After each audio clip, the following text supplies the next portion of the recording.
Previously on MasterChef Australia. Oh, wow. That's epic. That's so cool. They unwrapped a huge week The mystery box is like, Christmas has definitely come early. and presented spectacular dishes. This is a front cover of a magazine. I would order that over and over and over again. But the bottom four faced an incredible pressure test. That's not. That was the end of the journey for Jimmy. Then, Welcome to Sydney! a service challenge with an unexpected twist. Oh, no. Ready like now. Ended with alarmingly good dishes. This is elevated pub food at its finest. Shiza Manelli, that is a good plate of food. And the orange team won immunity from tonight's elimination.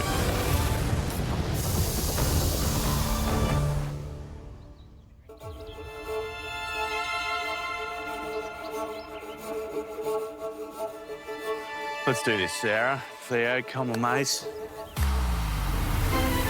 How are you feeling? I'm all right. Yeah. Okay. Damn. Doesn't matter what colour the apron. Just Yeah. give it a red hot crackaroo.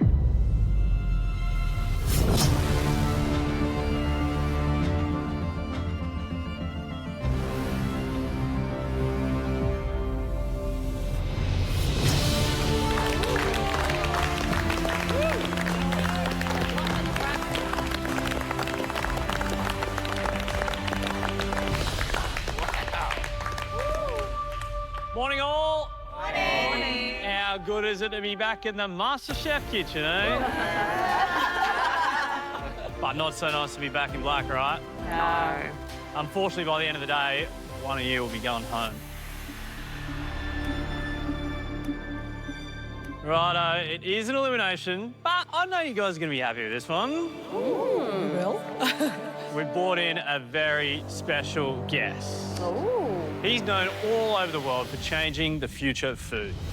He's made his mark through sustainable cooking, turning ingredients bound for the bin into masterful plates of food.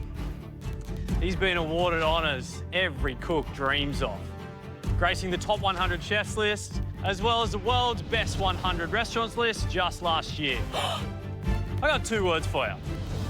Fish King.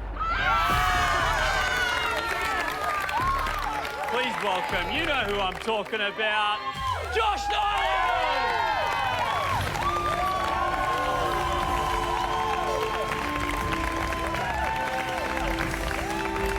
I love Josh. I love everything he's about, his restaurants, his philosophy, his energy. He's just like, he's my angelfish. That's what I'm calling him. He's an angelfish. This guy is an absolute genius. He has changed the way chefs and the seafood industry thinks about butchery and seafood. He really is just such an icon in this industry. For a bad day is going to be a really good day. Josh, how's it going? I'm good. How are you? Really well. Everybody looks sharp. Yeah, so do you. Thank you. Declan, are you blushing? How does it feel to see Josh again? Yeah, starstruck. I'm a big fan of yours, mate. Oh, thank you. Yeah, we can tell. What you've brought to the industry, Josh, has drawn worldwide attention. Can you explain it? I think there's a lot of fear associated with fish in some parts of the world where we don't necessarily know what to do with it. So I'm trying to come at it from the mind of a meat butcher and then apply that into fish theory. And hopefully, at the end of the day, it works towards better ethics with how we work with fish, but as well, better economics. He is probably the chef that I want to impress the most in this kitchen, and he is the biggest inspiration to me. What do you reckon's under here, Dave? Oh, big ass fish. What makes you think that? Well, guys, this is something that I've tediously worked my way through and butchered this beautiful product just for you guys.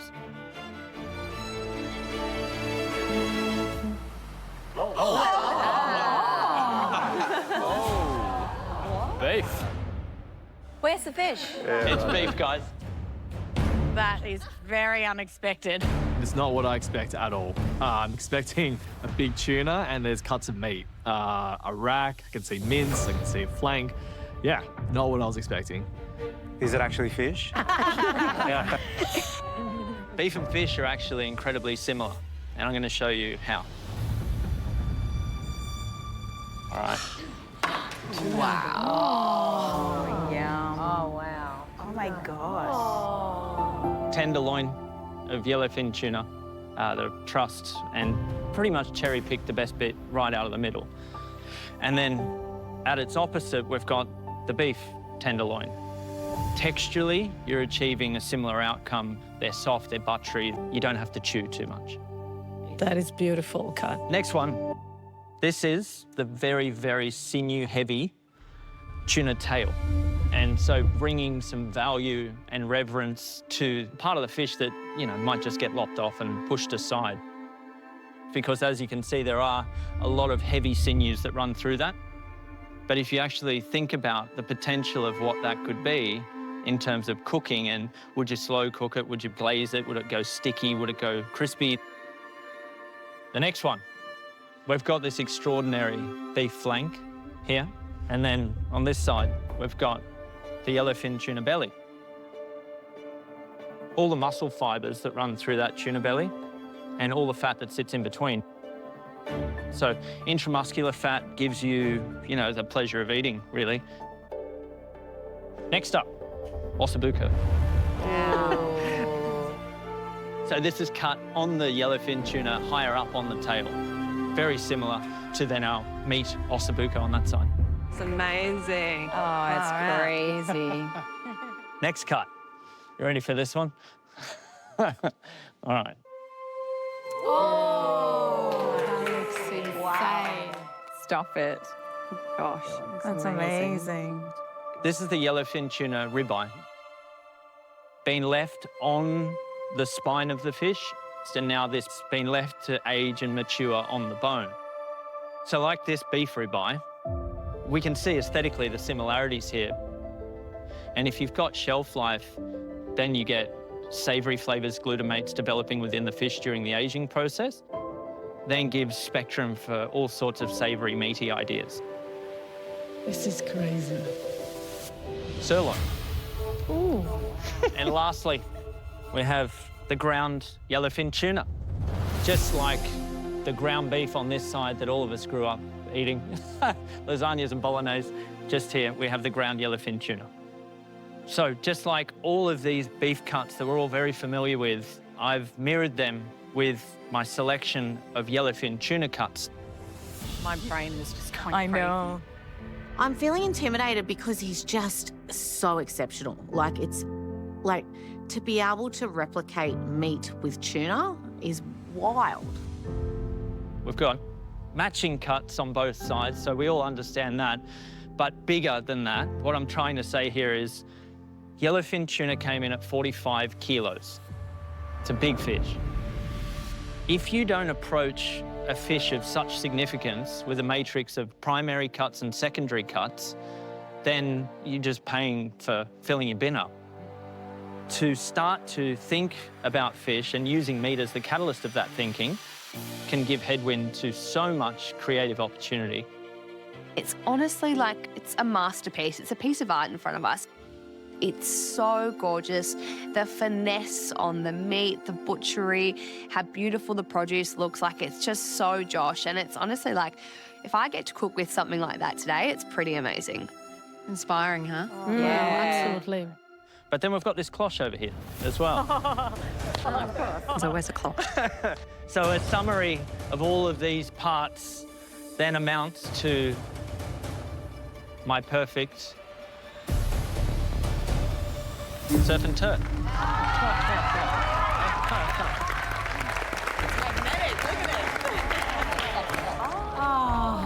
Can't have steak without condiments. That is stunning. So surf and turf. In front of us here, the yellowfin tuna ribeye next to the beautiful sirloin on the bone. So a side-by-side comparative of the two. but surprisingly incredibly delicious together. Yum. Yeah. Yum. Wow. Now, you've seen Josh's surf and turf. Today, we want you to show us your interpretation. We're giving you 75 minutes. The pantry and garden are open, and you can use any protein and any seafood you like. Personally, I've had my hands in the pantry and I've made sure that there's no prawns. Because I don't want a Scotch fillet with a prawn on top. Yeah. We're talking about 2025 modern surf and turf. This is the guy that put tuna cheeseburgers and fish eyeball ice cream on the map. Think outside the box. Okay. I was just like, I want to get in the kitchen. And the time starts now.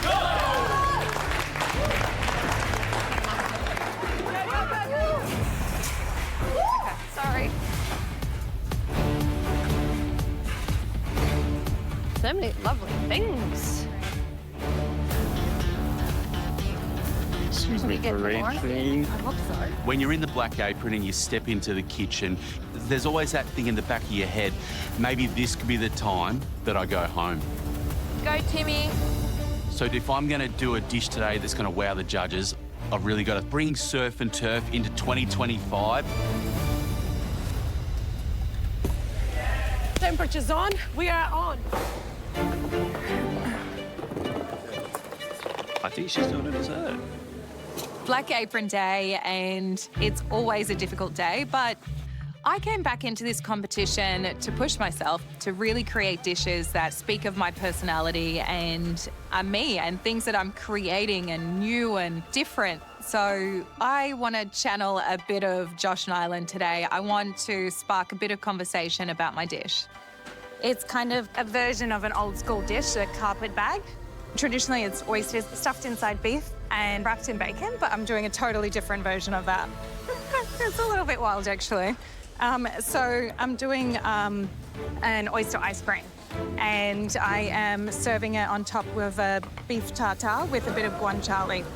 I have to get this oyster ice cream on, and none of the oysters are shucked, so I have to sit and shuck about 20 to 30 oysters.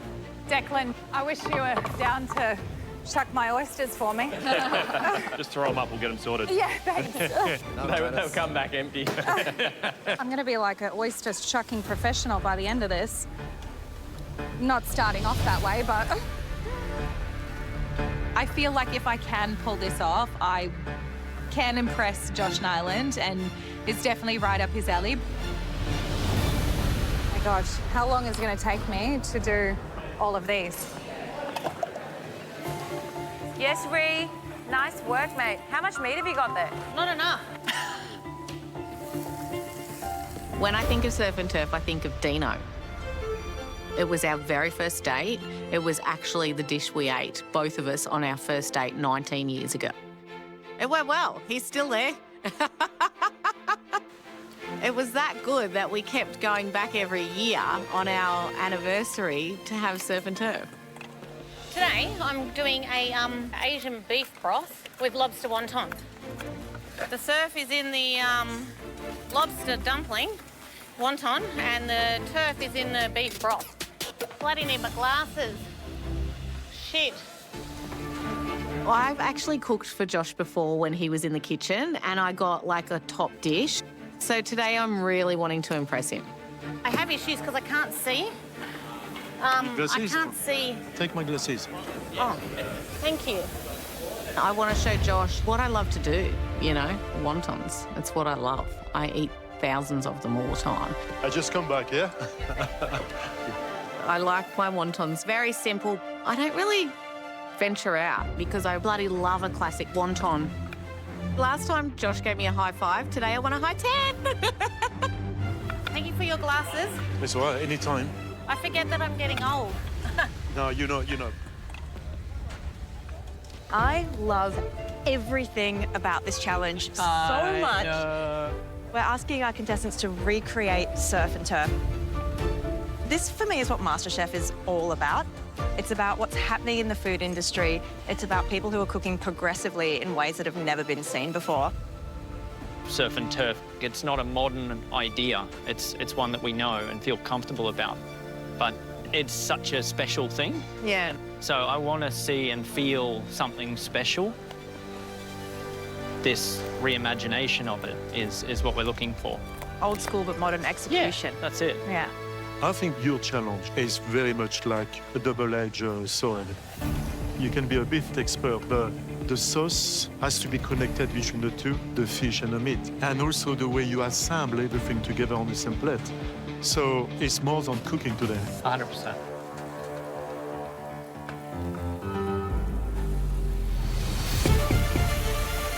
Let's go, guys.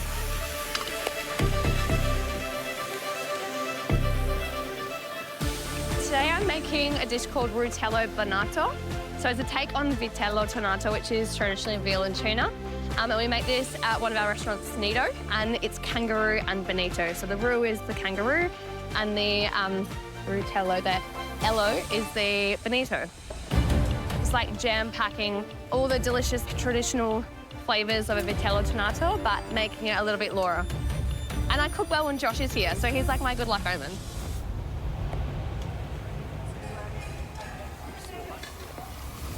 Have you made this before, Dash? Hell no. What? Oh my God. Wowee, Dash, I'm loving that. Thanks, Andy. I'm loving that. The level of competition between last season and this season is, you can't even compare it. Honestly, the dishes that I'm putting up this season that last year would have got me top 3, maybe top dish of the day, I'm either middle or lower. So I really want to push myself, to be creative, to challenge myself in being innovative and not just like sit back and be safe. Dash. What's happening? Brown sugar. Yeah. Yes, we're going Surf and Turf dessert. Surf and Turf dessert. Why not? It's elimination day. Yeah, so we're going a bone marrow sticky date pudding, fish sauce butterscotch, caramel. Okay. And yeah, playing around some visuals as well. I want to do some like orange caviar pearls as well. Woo! We always want contestants to push the boat out, especially when this man's in the kitchen. Yeah. But risk. What kind of boat are you driving? Yeah, I do feel like I'm either going to be right at the top or right at the bottom today, so. Yeah.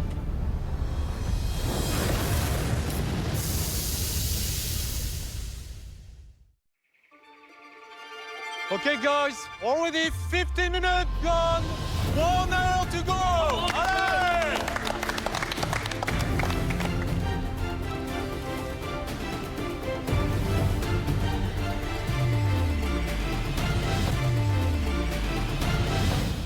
Oh my God, that is so... Oh. Wish I was down there. Yeah, I reckon. I like how you just here watching us eat it. Can we swap? Want to swap? Sorry, guys.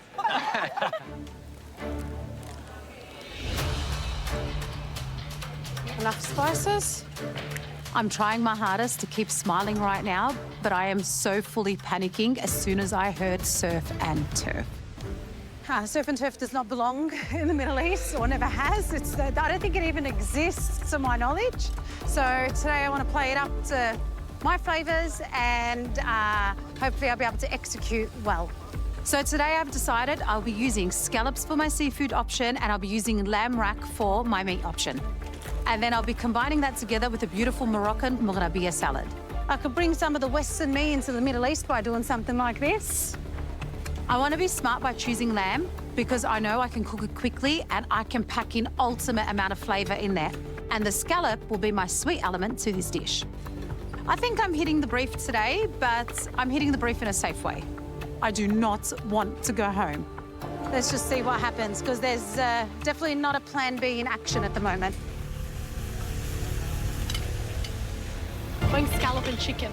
Dry scallops and chicken jus with it. Dried scallops in a chicken sauce. Yes. That sounds delicious. Thank you, chefs. Appreciate it. Pork and marron meatballs. Pork and marron Wow. meatballs. I'll have the marron claws just sitting delicately on top. So Nice. going for a bit more refined today. Yeah. That's a big squid. It's huge. I'm going to be stuffing that with some pork mince and doing a sauce. Going to be sitting on a corn puree. Wow. Wow. Okay, guys, 45 minutes to go. Allez, allez! Good luck!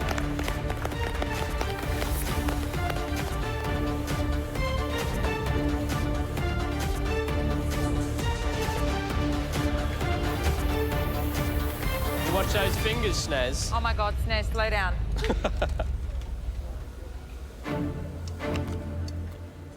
You're smashing through those oysters, Sarah. I need you down here. No. Final oyster done. I do not want to look at another oyster for a while. So oysters are done. Now I need to get this oyster ice cream into the ice cream maker before I can start my beef tartare. I'm making a creme anglaise, my egg yolks. I'm using dextrose in there just to get the consistency right, but I don't want this to be sweet. And cooking that till it gets to 84 degrees. And then I want to mix that with my oysters.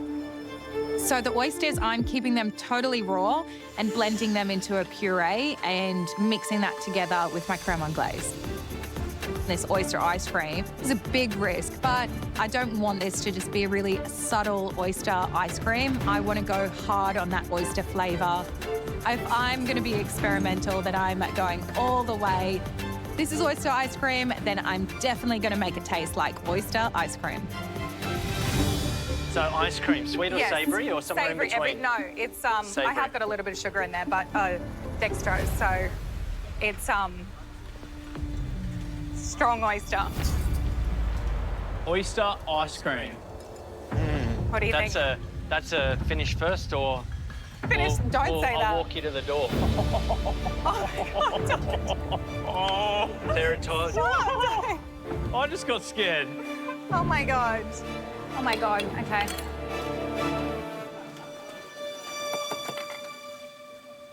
Look at my cute little pancetta crummies. Oh, they look so good. You're coming back to your desserts. Are you not confident today or what? I'm confident. I'm Oh, feeling you're good today. super I'm super confident with confident dessert. today. Yeah. My bone marrow sticky date pudding mix is done. It looks really good. This needs to rise and be nice and fluffy, and I'm only going to find out once it cooks. Theoretically, this dish should work on paper. Using animal fats in puddings, it's been used traditionally in British cooking, and there's a reason for it. The melting point of animal fats is a lot higher than butter, and it actually lets the pudding rise and set before that butter melts, so you get a really fluffy texture from your pudding. So that's that turf element. Now I need to focus on that fish sauce butterscotch to make sure that that surf element is there.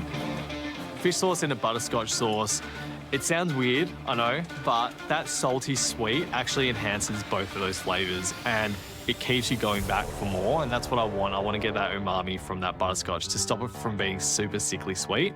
Come here. So are you sweating? I can see you've been thinking a lot. Listen, you confident? Yeah, feeling good. Texture's gonna be okay? I hope so, yeah. I've got time, so I So you got crispiness, obviously, and the softness of the sponge. That's right, yeah. Well, if this works, I tell you what. Thank you. Thanks, Chef. Respect.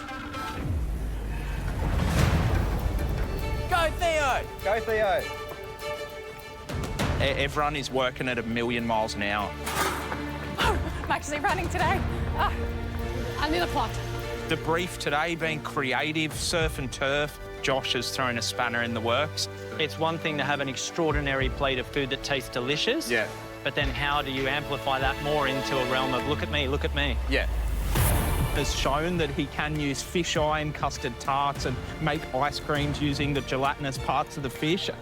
And he's asking everyone to be that creative. I'm really excited to see what dishes come out of today. Nice, Riri. For my lobster wontons, the beef broth is in the pressure cooker and my wonton dough is resting for 20 minutes. And now I'll get onto the lobster filling. I like my wontons to be quite stock standard seafood meat, you know. It's like my thing. So I'm actually like feeling okay. Rhiannon. G'day, g'day. What is the dish? So I'm doing like a my Asian-style beef broth Okay. with lobster wontons. Right. Just beef in the broth. Yeah. Okay. Yeah, so it's going to be really beefy. Righto. So, like when you eat it, you've got the beef flavour and then you've got the surf in the wontons. Okay. Is it inventive enough, though? Oh, bloody, I don't know. Hope so. Like, because we got oyster ice creams, we've got, like, bone marrow, puddings. Bloody hell. This is completely throwing me because they don't really seem impressed by my dish. And now I'm like, oh my God, what am I going to do?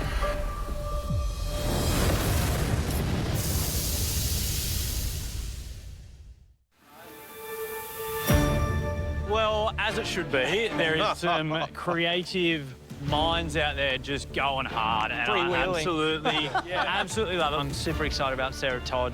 With the oyster ice cream. Let's see how that all goes.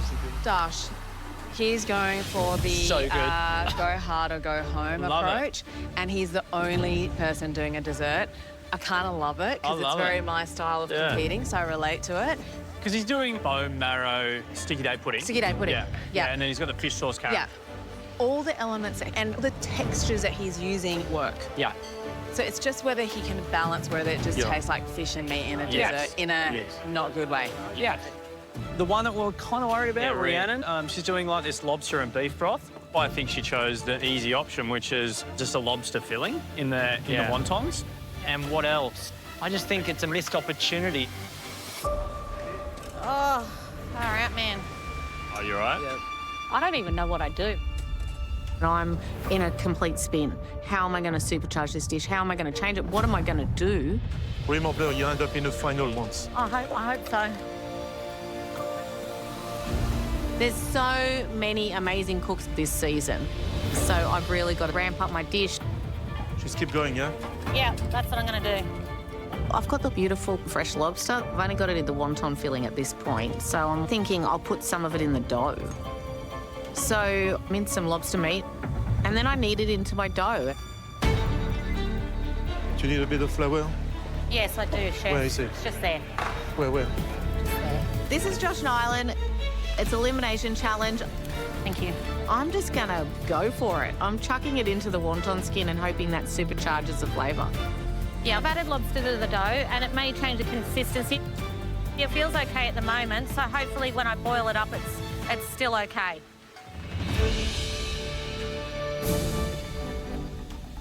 I'm so glad I'm here today. Yeah. Na, na, na, na. Yeah. Na. Dipinda, you're on fire today. I love it. Woo. I'm using beef today and oysters. That's going to be my little play on surf and turf. I've got a beautiful piece of flank steak with a beautiful oyster cream sauce. I love cooking red meat and steaks and everything like that, but it's a little bit different, so I'm enjoying it. Today, going a little flair of Japan. I'm making braised pork cheeks with fresh Harvey-based scallops and some sautéed mushrooms. I've never cooked for Josh before. Being a fan from up north, I've never met him before, so it should be a bit of fun today. I'm doing my dumplings.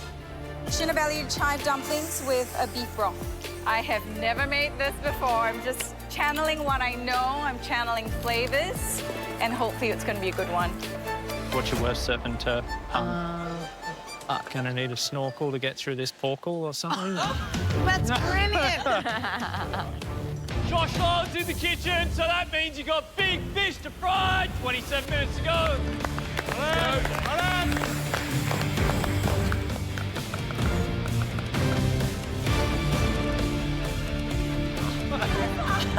Can we come run with me? Yeah, let's do it. You come here and talk to me?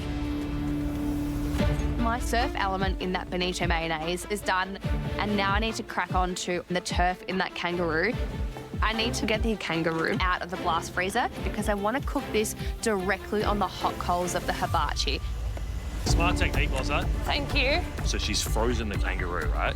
And then she's put in the frozen solid kangaroo straight on the coals. Oh, wow. So it's going to be like this very thin layer of like charred, smoky outside, but then perfectly raw in the middle. I want to sear the outside, get it nice and charred, but still make sure the inside is quite rare. I'm really happy. I think everything works together. I've made this dish before. I know it's delicious. Customers of ours love it. But today, my customers are the judges. Laura. Hello, Josh. Laura. G'day, mate. How are ya? Good. Bit of kangaroo. Yeah, kangaroo and bonito. Oh, wow. Yeah. So it's like a take on vitello tonato. Yeah. I'm calling it rutello bonato.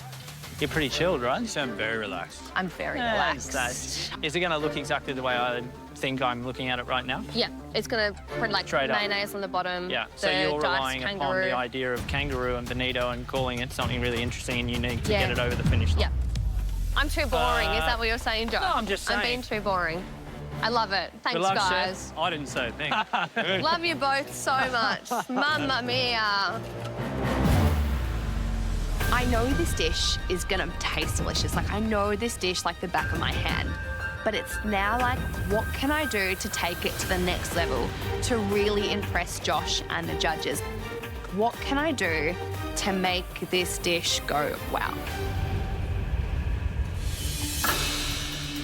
I'm feeling a little bit stressed for time at the moment because it just flies. The shucking oysters part took so long. The oyster ice cream's now in the ice cream maker. I move on to my steak tartare. I take my fillet and cut it into beef dices. I'm adding in all of my other flavors, some shallots, some chives, some parsley, guanciale. I want to add in some spices in as well. I want this to, have a little bit of the hints of spices coming through, texturally those elements, a nice mouthfeel. But most importantly, I want the beef to shine and the oyster to shine so that that all kind of comes together. I think this is a really important element of this dish. So just want to focus on the flavors of this part.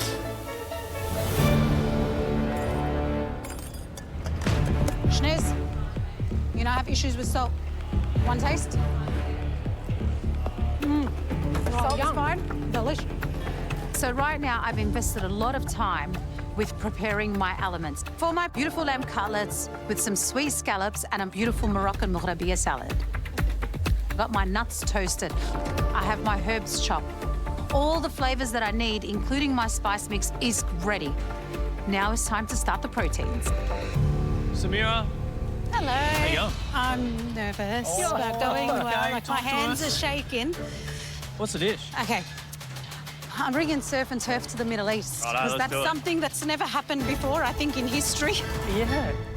So I am going Moroccan-inspired today. Amazing. So I'll be making a Moroccan mourabia salad with lots of big flavors in there, using herbs and pomegranate and spices. Yeah, back you on that. Boxed. Okay. Yeah. A yogurt tahini garlic sauce as a base. Back you on that. Done. Boxed.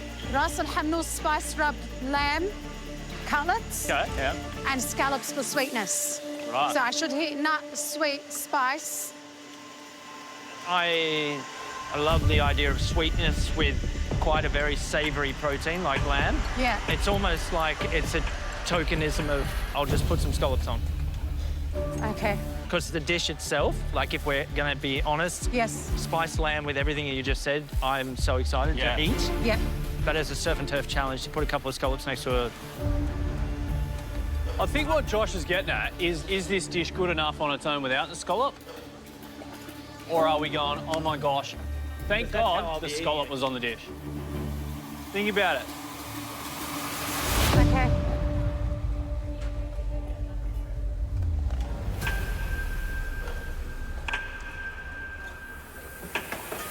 I've frozen. I'm thinking in my head, he is so correct with what he's saying. I'm looking at the clock, there's just 20 minutes to go. I don't know what I'm gonna do.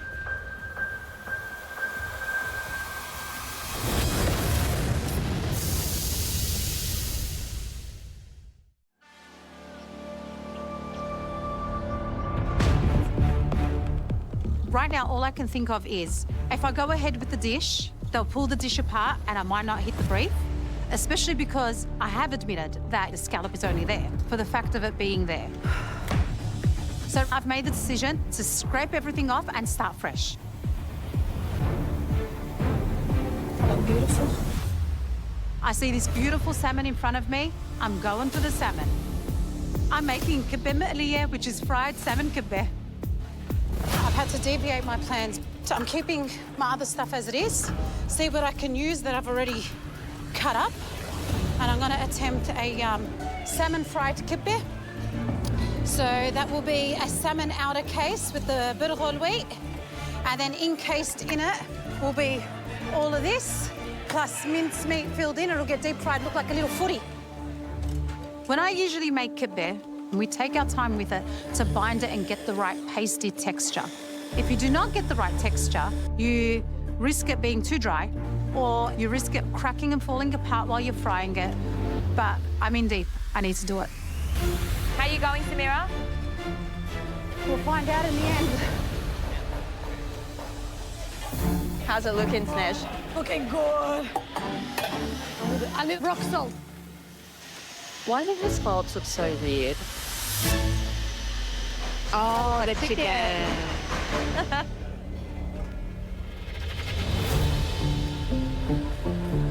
Smells amazing, Ree. Thanks, Sally. Tastes pretty good. I'm trying the beef broth and I'm really happy it tastes beefy. I want it to be beefy because it is my turf. Okay, I need to, like, calm down. That's what I need to do. So I'm starting to put the lobster filling into a lobster wonton wrapper. Bloody hell.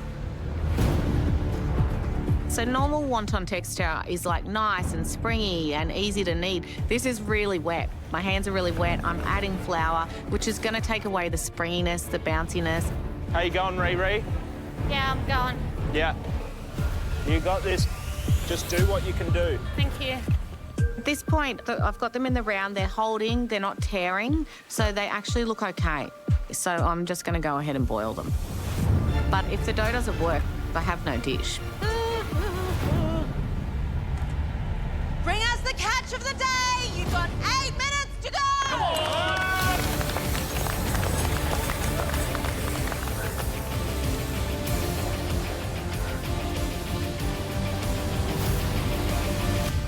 Holy sugar me timbers. 5, 4, 3, 2.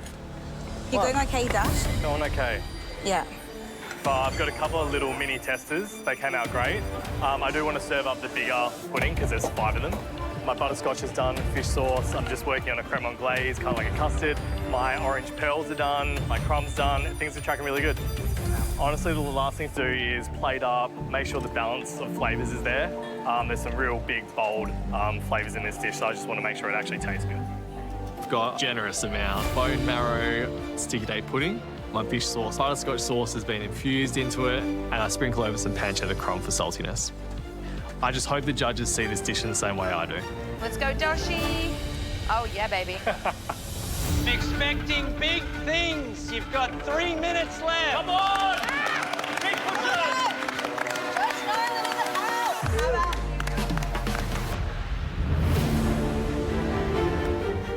I tasted Sarah's oyster ice cream. It is so oystery. So, it's not playing hide the oyster, that's for sure. I'm really happy. I know that the oyster ice cream could be really confrontational, but I'm proud of my cook for being experimental. This is, you know, what I came back into the kitchen for. You got olive oil, Shnez? You got You're it. the best. You know Thank me. you. I can't believe I managed to get my salmon mix done in such a short time frame. And then I'm using the mince for the filling of my kibbe. Within a kibbe, you technically have 2 textures, the crusty, crunchy exterior with the surf, which is the salmon, with the moist interior with the turf, which is beef. That's full of flavour. I've got the kibbe in the oil. You're doing really well, babes. I need to rotate this kibbe to the other side. Okay. If I see cracks in there, if this falls apart, it could mean my time is up in this kitchen.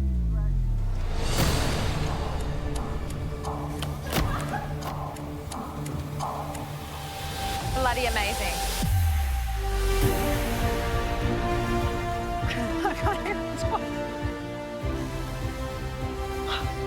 I am so satisfied right now. It's crispy and it's held together. I am over the moon. Deviating halfway through is one of the most hardest things that I've done. I think having a baby is easier than this. I even worked up a sweat. Woo. Come on, Samira, bring it home. I'm done, just frying now.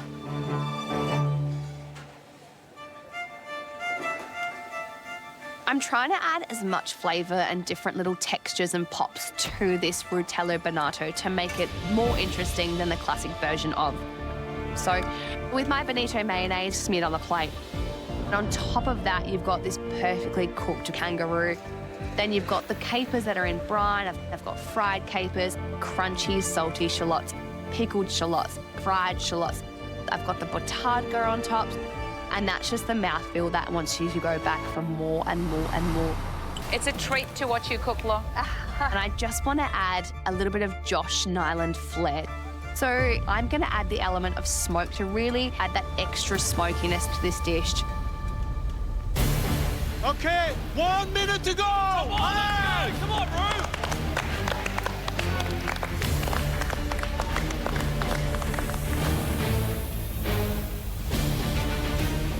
Salt. Salt.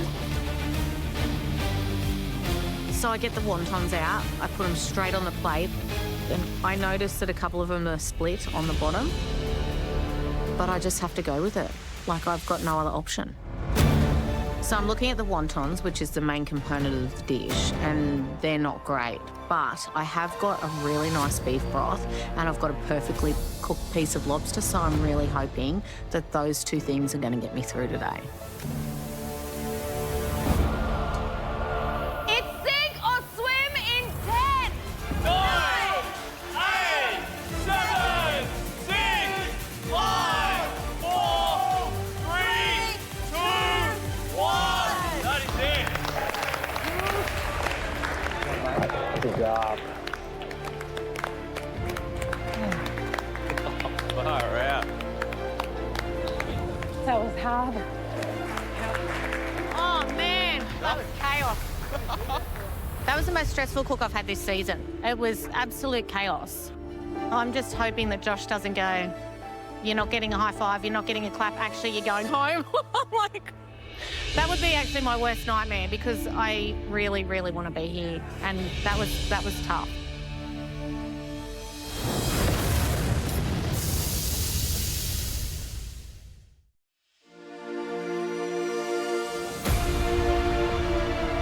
Well, with the ever-inspiring Josh Nolan in the house, it was simple. We wanted your interpretation of surf and turf.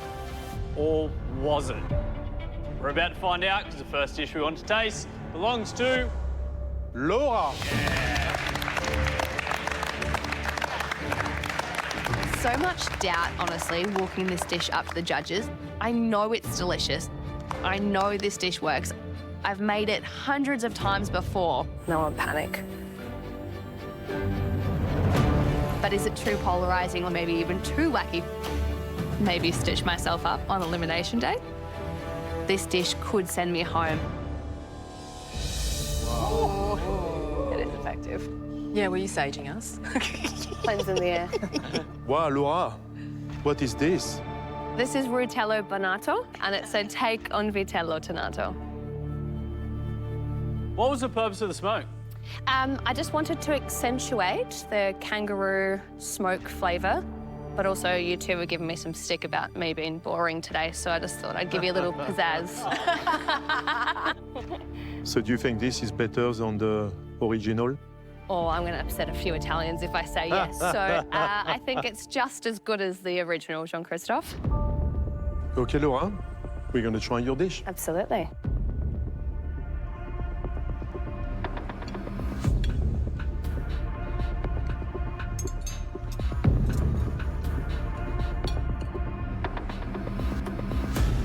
I'm not going to wait for their opinion. I think it's a bloody knockout. Texturally and the seasoning and, I mean, the fried onions alone makes you just want to have all of it. The balance of the sea and the land come together beautifully. It sounds obnoxious, but it does. There's this underlying minerality that's met with the gaminess of the roux that's really special. And the top note of smoke adds to the depth of savoury quality. So kudos to you. It's killer.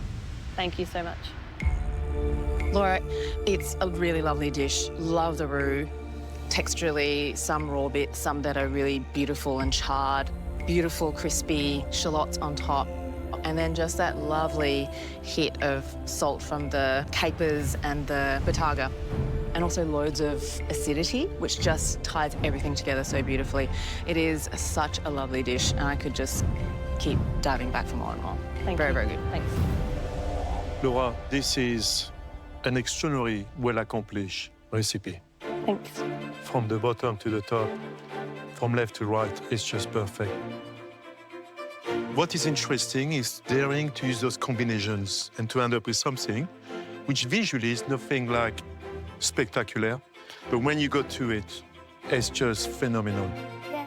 How much more can you produce? I mean, I can't wait, but this is sublime. Thank you so much. Well done to you. Thank you, well done, Christoph. Laura. Thank you. Thank you. Thank you. Yes!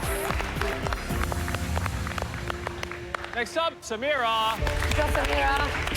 Thank you. Good job, girl. I'm feeling so anxious. I am super proud of what I've done. I think pivoting was definitely the correct decision. Pushing boundaries through Middle Eastern techniques and through Western foods. And if it isn't enough, that's okay. I'll accept it with grace, and I will go home proud of myself. Hey, Samira. Hello. What's the dish? Salmon kibbeh. It's not lamb and scallops. What happened? Nope. When you two lovely humans came over to my bench, after hearing what you both had to say about do they marry, I had to face reality. I was trying to pick an easier way out to be safe. And so you flipped to this. Salmon kibbeh. Right. That is pretty courageous. Changing your whole dish. That's Yeah, massive. pretty much. So the question is, has this pivot paid off? Fingers crossed.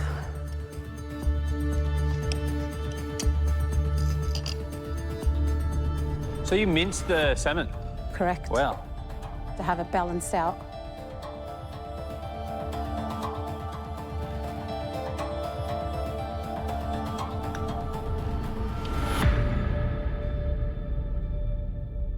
Samira, well done. This is great. To come up with something at the last minute with this, and to do it so well, to mince salmon, and to cook it with minced beef, and to end up as a heart inside those lovely kebab, it's just your tiny yogurt, pomegranate, the texture. It's a cushion of flavors and pleasure. So it's been an honor to enjoy this. Thank you. Thank you. I think that this kibbeh is the start of something really beautiful and really exciting. I had memories of salmon patties of my childhood. I think you could go harder on the salmon to give a little bit more fishiness, to lean into that oiliness. You blow me away. It's wonderful. Thank you. When you talk about a primary cut of lamb going with a luxurious scallop, it doesn't do much for me because I know it's going to be great. For me, what makes me so excited is you're using essentially secondary cuts. This dish becomes something that a fishmonger, a butcher, somebody in a deli can grab onto this and go, hey, all the tails or all the collars or all that ground beef trim and stuff, why don't we make that kibbeh that we saw on MasterChef? We could sell that and we could get a return for what is otherwise going to go to the wayside. Overall, incredibly intelligent and impressed. Well done. Thanks, Samira.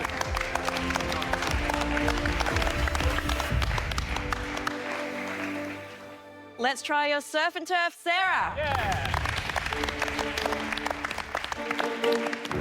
I love this oyster ice cream. It's something that's very unique and it's showing the direction that I want to be going in this competition.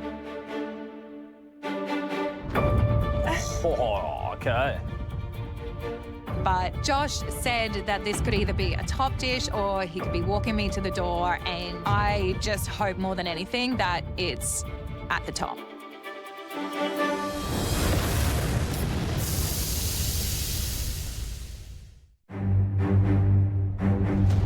Sarah, what's your dish?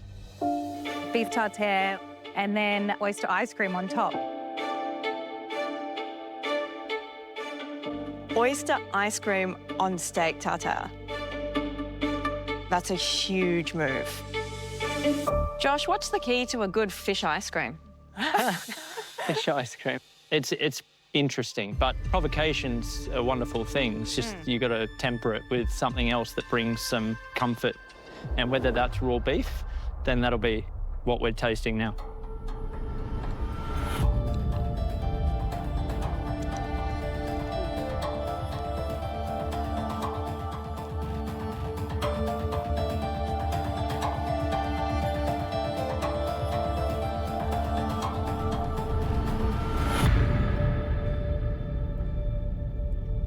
This is the Sarah I've been waiting for. Oh, God. I'm so proud of you and I'm so happy that you've zoned in on this challenge. That is risky, that is skillful. It is the perfect dish for this challenge. It's two things on the plate, and one is surf and one is turf, and they have to marry. And that marriage is a long, beautiful marriage. Degree of difficulty, 10, execution, 15. Oh, that is so stunning, well done. Sarah, I treasure you for what you just achieved. It is... Oh. What I've enjoyed the most is fantastic ice cream. You can smell the oysters. Punch and clip, banging on you, saying, take me. It's fresh, it's sublime. Well done. Hats off to you. I loved it because you've managed to take a few different dishes from French cuisine. And I think all of that's held together very, very intelligently by the flavours of steak tartare. So oysters and beef together are no longer oysters and beef. All of a sudden, you're just in awe of what's happening. Sarah, I said you would either finish first or I would walk you to the door myself.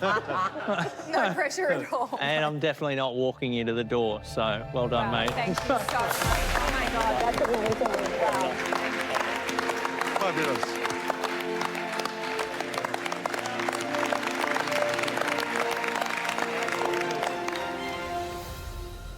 Next up, Rue.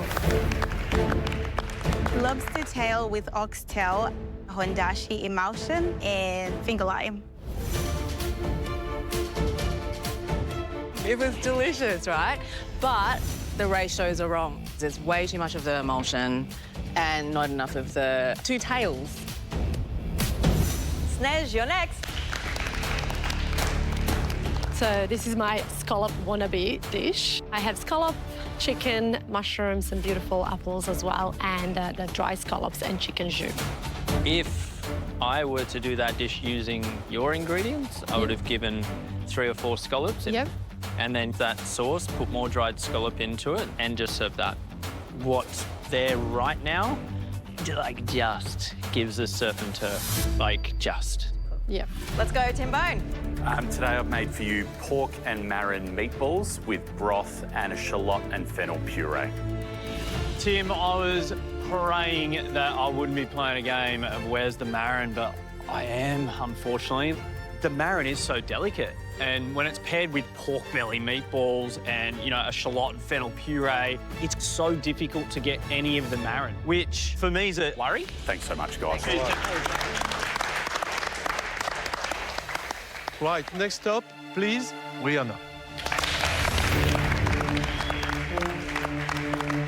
Walking into the kitchen this morning, seeing Josh, I was like, you know what? I'm going to show him what I'm made of. Hello. Hi. Would you please finish it, please? Yeah, sure. Just a little bit of beefy sauce. And now I'm thinking, you know what? I could actually be going home. So, Rhiannon, please tell us, what is your dish? It's a lobster wonton with beef sauce. You worried? Bloody oath, I'm worried. Yeah. Then I'm worried because you are very honest. I'm so disappointed in myself. Yeah. I don't want to cry. But I really am. Because I feel like I've just really enjoyed this year, and I feel like this could be the thing that sends me home. The day of all days that I don't want to go home. Out of all the days, having Josh in here.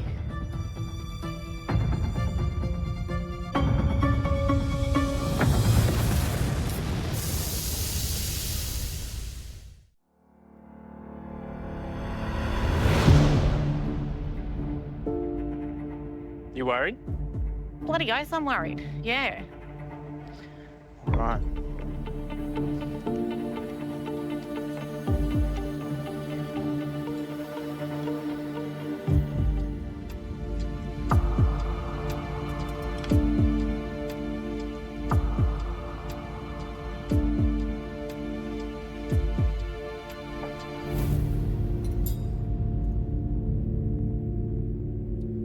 It was definitely a different you today that we saw in the kitchen. And I've been there when you try too hard. Yeah. And I feel like this has got that written all over it. Yeah. You want to impress Josh so bad. When we came around and challenged you to think about it more creatively and you end up blending up the lobster and putting it in the dough, that's when I knew it just wasn't you today. Yeah, I know. That's not a you move. No, Like, I it's not a you know. move at all. And it's resulted in the skins being really brittle and fragile. I feel like the lobster on the outside is nicely cooked. And there is something going on with the beef and the lobster, but is it where it needs to be to have you not be vulnerable today? I don't know. It's fallen short, unfortunately, Rhiannon. To me personally, there's so much merit in the broth because it's well constructed, there's layers, you can taste effort that's been applied into it. And like you said, the supercharger was on. We've unfortunately got skins that are very soft and fragile, an interior mix that is quite compromised in terms of how it's come together, and that's because water's gone in. Yeah. So it's a really difficult one for me because I want to like it for the fact that we've got a great broth. How much surf and turf is happening, then that's the challenge that I've got right now. I am underwhelmed of the result, and this unfortunate part is obviously slightly overcooked. So I'm afraid to say, but you are giving us a lot to think about.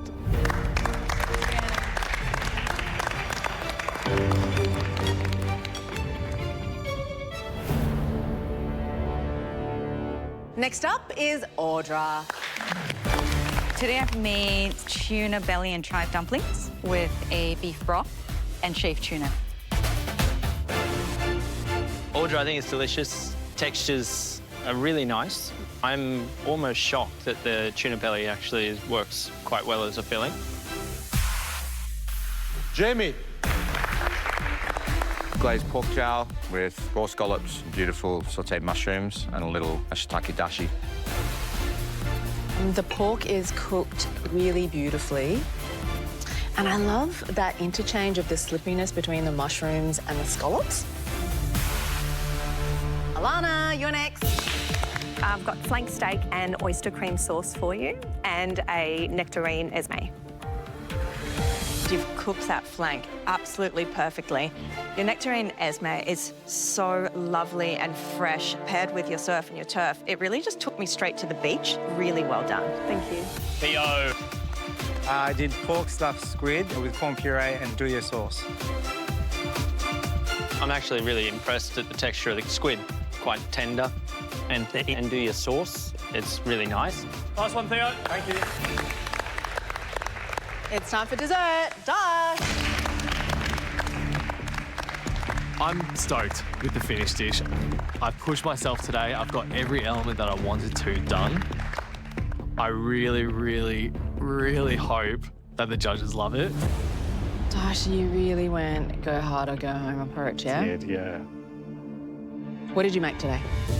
We've got a beef bone marrow pudding, a fish sauce butterscotch sauce, crispy pancetta crumb, and a creme anglaise that has some orange caviar pearls through it.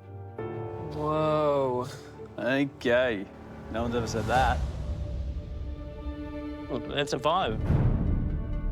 So no regrets. No regrets, yeah. I think I pushed myself today with the concept. If it paid off, great, and if it didn't, I can hold my head high.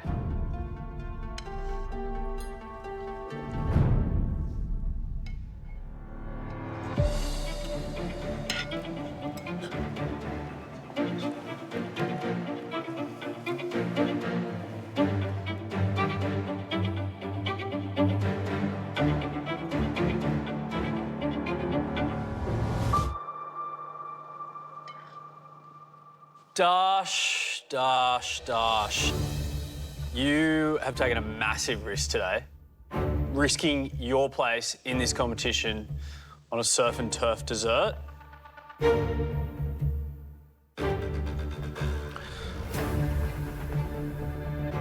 And I'm a little bit worried for you.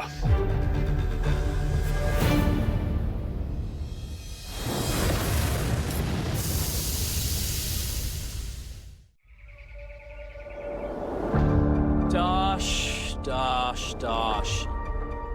There's some positives in there. The texture of the cake is phenomenal, and the flavour of the cake is really delicious. It's really light, it's got so much moisture in it, albeit it doesn't have bone marrow flavour in there. And then we get to your fish sauce caramel, which is essentially the surf of the dish, and I just felt like it needed more. Yeah. Dash. Huge amount of kudos to you for firstly doing something extremely innovative, but as well, you might have unpicked a little bit of an interesting recipe there with bone marrow contributing to one of the most soft, fluffy, lightest cakes I've had in years. I haven't had a sticky date that texturally perfect. If it was a cake competition, you win, first prize. The fish sauce, when you eat the caramel independently just on a spoon, you can both smell and taste it, and for what that is, it's incredibly well balanced. If you were to replate this dish for us now and just tip caramel over the top of that cake, I think we'd all be here going like, super. It will be a shame to lose you. Good luck. Thanks, Dash.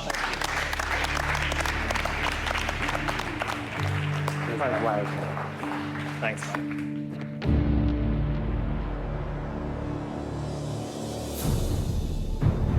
Every time I come in here, there's something a little bit outlandish to participate in, but it's inspiring.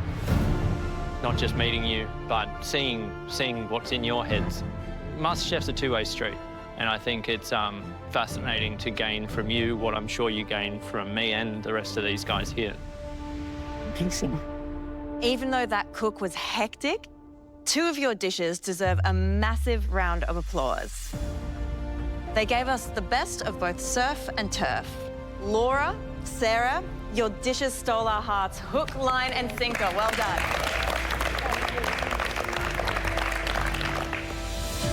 Right, unfortunately, this is still an elimination. We were looking for a bottom dish. If I call your name, please step forward. Ray. Yeah.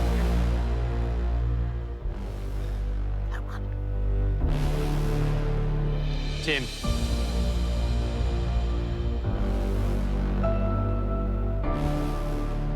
Dash.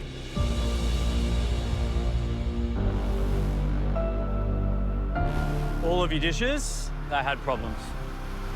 So when we're splitting hairs like this, it has to come back to flavour and texture, which is why I'm so sorry to say this.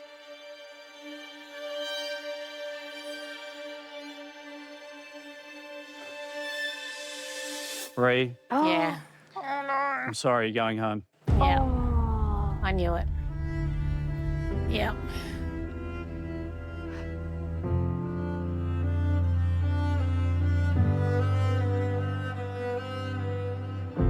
Riri. Yeah. This breaks my heart. Yeah. But you know what? Like, what a bloody epic experience. Like, this is just so cool. Like, how many people get to come back to win and just do what I've just done? And I've had an absolute blast, like, crazy good time. And, yeah, I'll just have to go home to Dino and cook him some stuff. Not quite as much fun, but anyway. We know you had so much more to give this competition. Yeah. And it just wasn't your day. No. Declan, what are you going to miss about your mate, Ree? I love Ree to bits. Yeah, very, very shocked. It's this what this competition does. So she wears her head so high on her shoulders. And she's been such an influential woman in my life since meeting her on the show. So, yeah, I'm going to miss her to bits. Thanks, man. I was actually good until you did that.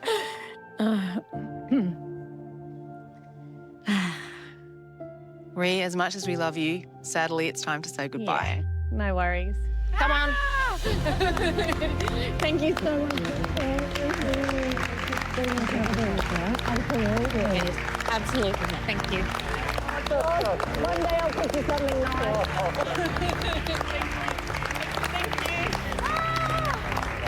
I'm super proud of myself. Honestly, I'm so happy. Like, you know, there's so many people that would dream to get asked to come back. So, yeah, I'm stoked.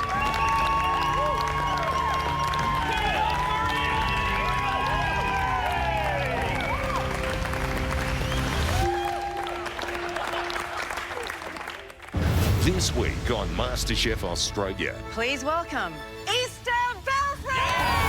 Yeltan Ottolenghi's protege brings a mystery box ×2. What the hell is in that mini box? I could be in big trouble.